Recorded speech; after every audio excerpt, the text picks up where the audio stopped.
Hi, I'm Kristin Omdahl and welcome back to my studio. I've been a teacher, designer, and author in the craft industry for over 15 years. In this video, I want to show you some tips and tricks for making one of the projects from my brand new book, 52 Crochet Gifts.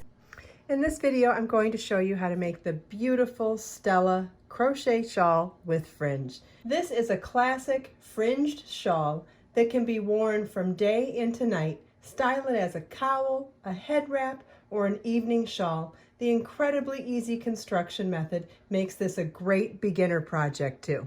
Let's get started. You'll need 2 balls of Be So Sporty Bling yarn. This is colorway Pink Dragon Fruit. And you'll also need a size 4mm or G6 crochet hook. The pattern begins along the top edge of the shawl, and we're going to decrease down on each side to bring the shawl into a point or a triangle. So when you start with your foundation ovals, you're going to just simply make this as wide as you want the shawl to be. So if you want to make it exactly the same size as the shawl that I made, you'll want to follow exactly along in the pattern, and we're going to do that with foundation ovals. So it's a chain 4. You tied your yarn to your crochet hook first, chain 4, and then double crochet into the 4th chain from your hook. Yarn over your hook, insert your hook into the 4th chain, yarn over, pull up a loop, yarn over, pull through 2 loops on your hook, and yarn over, pull through 2 loops on your hook. That's one foundation oval. You're going to repeat this for as many foundation ovals as you need, or for whatever width of shawl you want.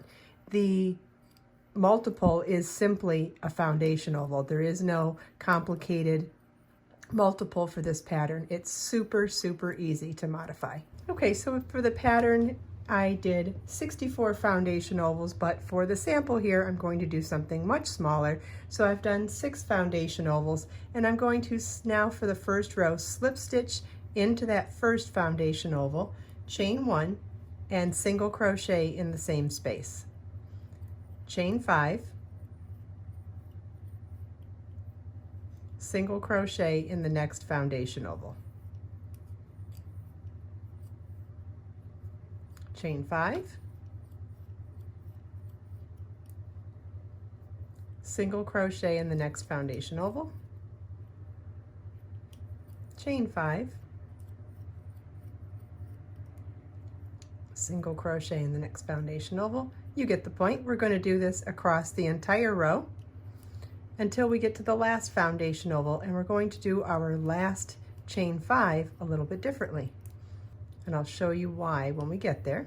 Okay, we're made it to our last foundation oval, so we're going to replace the last chain 5 single crochet with a chain 2 and a double crochet in the last last oval. So it's yarn over your hook, insert your hook in the space, yarn over, pull up a loop, yarn over, pull through 2, yarn over, pull through 2. Okay, and so what we've done now is created the equivalent of a chain 5 space, but we've also positioned ourselves to be in the top center of the chain 5 space, whereas when we do a chain 5 and single crochet, you end up being on the edge. And so the reason we've done this is because as we're decreasing, we're going to do 1 less chain 5 space per row, and we're going to start it in the center. So the next row begins chain 1, turn your work, and single crochet in that equivalent chain 5 space, chain 5, single crochet in the next chain 5 space, chain 5, single crochet in the next chain 5 space, and repeat this across until we get to the last chain 5 space.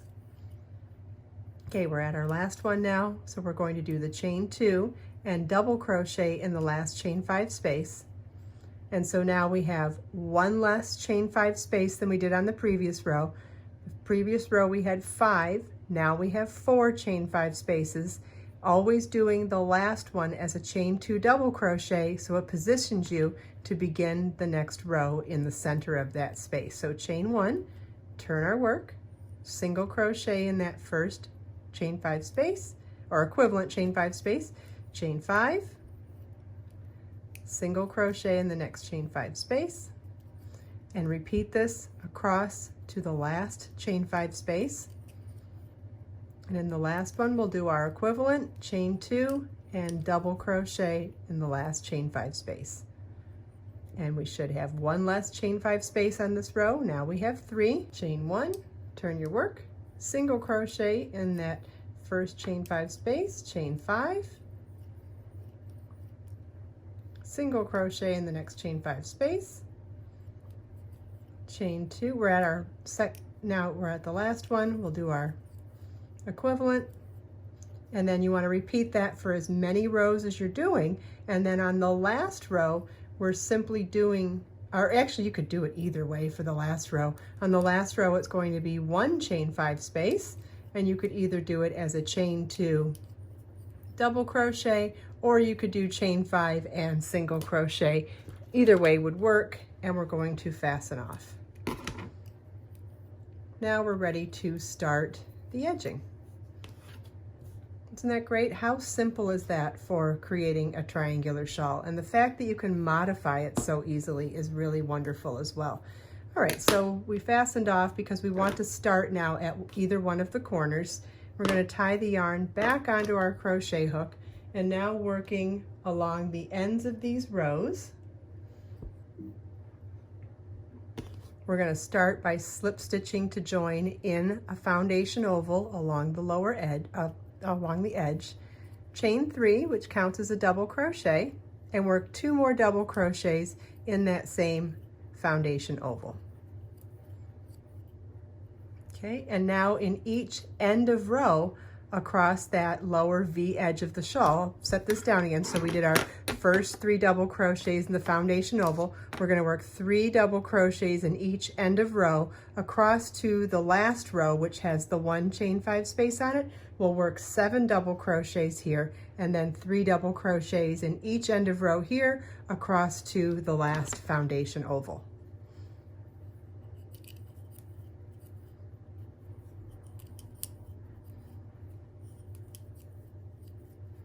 Seven double crochets in the point or the very last chain 5 space at the bottom of your triangle. Turn it down so you can see. So we did 7 there, and then we'll work 3 double crochets in each end of the row all the way up to the last foundation oval. Okay, first row of the edging is complete, and now we're ready to start our fringe edging. This fringe edging is really different. It's using the foundation ovals, and we're going to start with our chain 4 and double crochet in the 4th chain from your hook.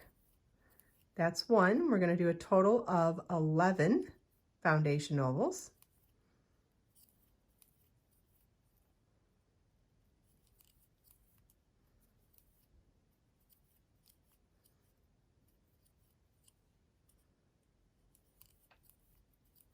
Okay, we've got our 11 foundation ovals complete now, and we're ready to turn this into the first fringe. So I'm going to pick up the shawl again, and working along the end of the last row that we did for the edging, the section of 3 double crochets in each end of row, we're going to skip these first 3 stitches now and slip stitch into the space before the next double crochet. And you can see that it's pretty easy to find that spot because there is a little bit of a gap between each of the 3 double crochets, which gives us great spacing for spacing out our fringe and helps give us a guide to know where to go as well. So that's it. That's what we're going to repeat all the way across now. 11 foundation ovals, skip the next 3 stitches, and slip stitch into the space before the next stitch. So once you do that all the way across to the center down here, because there were 7 double crochets there, we'll end up working our slip stitch into the center double crochet, or the 4th of the 7, and then continue on skipping 3 stitches and slip stitching into the space before the next stitch after every 11 foundation ovals. And let me show you what that looks like on the finished shawl. So here's where we started, up on the top edge of the shawl. Remember, we started the shawl with foundation ovals, then we did a decreasing pattern in chain 5 mesh for the triangle. Then when we did the edging, we did 3 double crochets in each end of row, and then we did a row of foundation oval fringe. So we did 11 foundation ovals and slip stitch to the space in between each section of 3 double crochets. So easy, right? And then the only other thing that we did differently was in the bottom center of the shawl, where we did 7 double crochets in that lower corner. We did our slip stitch in between 11 foundation oval fringe. We'd worked into the 4th double crochet of those 7 double crochets. This pattern is super, super, super easy to make. It's super easy to modify if you wanted to do this in a different weight yarn or in a different gauge. Just remember, you're going to want to start the project with the number of foundation ovals to be equivalent to the width you want your shawl to be. The rest of it is just follow the pattern as written. Could not be easier. I hope you enjoyed this video. If you have any questions, please leave them for me in the comments. And don't forget, all the links from the things that we talked about in this video are available in the video description below. Let us make time to create, share, and inspire today and every day. I'll see you in the next video.